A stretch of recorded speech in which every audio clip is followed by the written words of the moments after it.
அரசியல் ஆதாயத்துக்காக கச்சத்தீவு விவகாரத்தை பாரதிய ஜனதா கட்சி கையில் எடுத்துள்ளதாக அதிமுக பொதுச் செயலாளர் எடப்பாடி பழனிசாமி குற்றம் சாட்டியுள்ளார். கிருஷ்ணகிரியில் தேர்தல் பரப்புரை கூட்டத்தில் பேசிய அவர், கச்சத்தீவை மீட்க போராடியது அதிமுக என்றார்.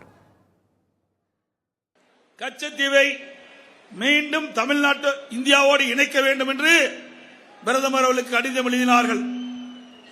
பிறகு பாரத பிரதமர் அவர்களை நேரிலே சந்தித்து கோரிக்கை வைத்தார்கள்.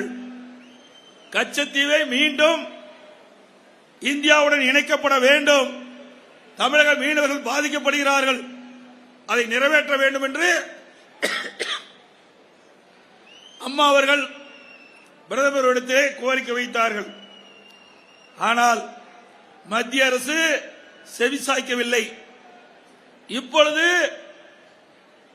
மத்தியிலே ஆட்சி செய்கின்றவர்களும் இங்கே இருக்கின்ற பாரதிய ஜனதா கட்சி தலைவர்களும்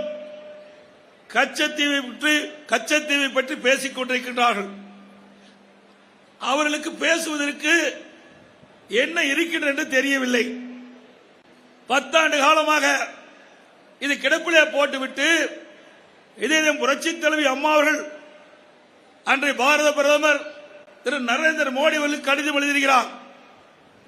அன்றைய பாரத பிரதமர் திரு மோடி அவர்களிடத்திலே நேரடியாக கச்சத்தீவை இந்தியாவுடன் இணைக்கப்பட வேண்டும் என்று கோரிக்கை வைக்கின்றார்கள். ஆனால் அதற்கு தீர்வு காணவில்லை. இன்றைக்கு அரசியல் சூழ்நிலையின் காரணமாக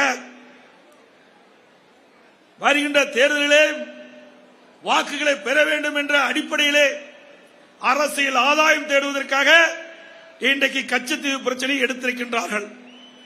உண்மையிலேயே கச்சத்தீவை மீட்டெடுப்பதற்கு போராடிக்கொண்டு இருந்த ஒரே கட்சி அனைத்து இந்திய அண்ணா திராவிட முன்னேற்ற கழக கட்சி.